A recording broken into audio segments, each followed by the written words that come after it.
I'm Heath Lambert. You're listening to Marked by Grace, a podcast applying the grace of Jesus to all of life. Should addicts keep track of their clean time? That's the question this week on Marked by Grace. If you've got a question or a concern you'd like me to address on the podcast, you can send that in to markedbygrace@fbcjacks.com. That's markedbygrace@fbcjacks with an X.com. This week, the question from you is whether addicts should keep track of their clean time.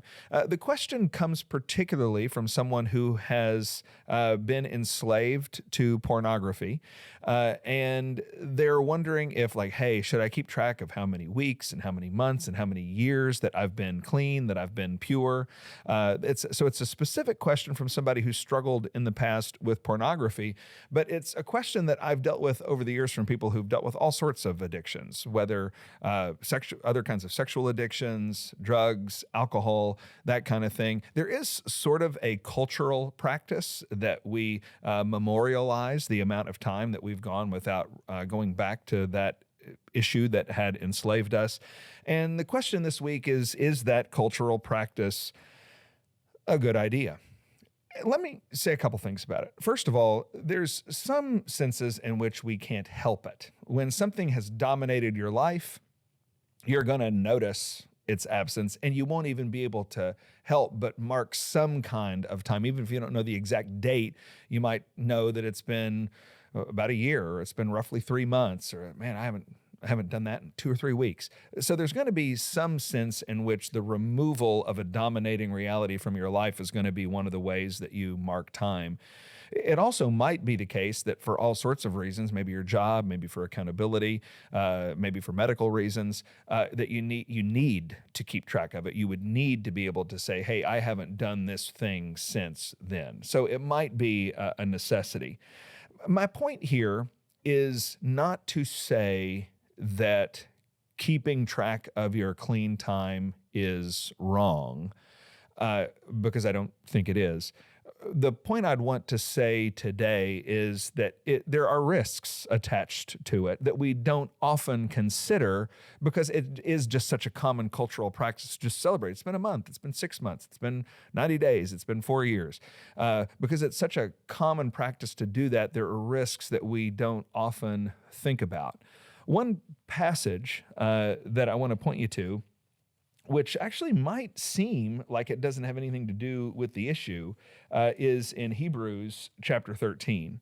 And in Hebrews chapter 13, verse 9, the Bible says, "Do not be led away by diverse and strange teachings. It is good for the heart to be strengthened by grace, not by foods which have not benefited those devoted to them." So there's 2 things that strengthen the heart in Hebrews chapter 13, verse 9. One is grace, and the other is food.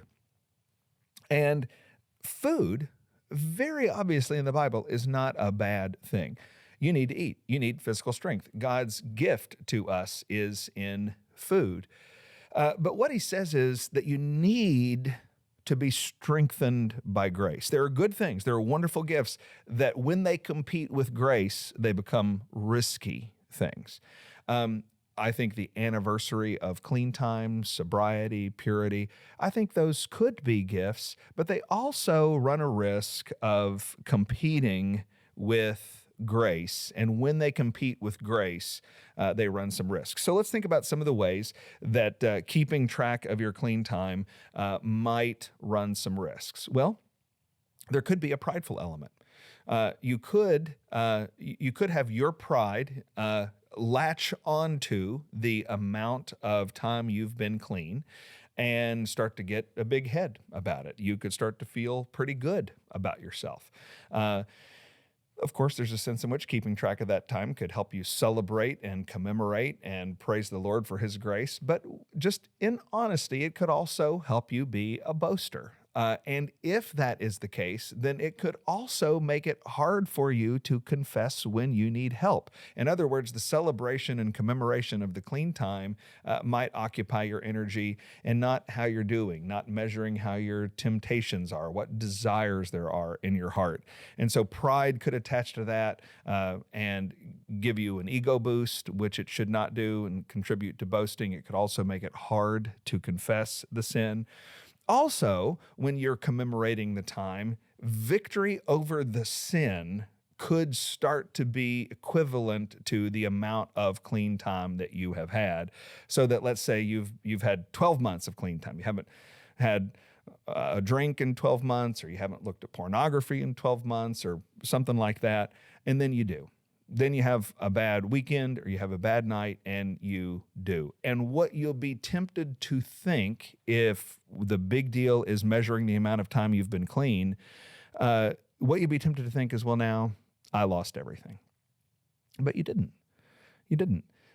Because what you are trying to build up as a Christian is not clean time, but what you are trying to build up is grace. And so here's the fact of the matter. If you haven't looked at pornography in 12 months, and then one night you take a nosedive onto a 3-hour bender onto hardcore pornography, and then when it's over, you go to the Lord, you tell him you're sorry, you spend time with him in the Word, you ask him for forgiveness, and you believe that through Christ he grants it.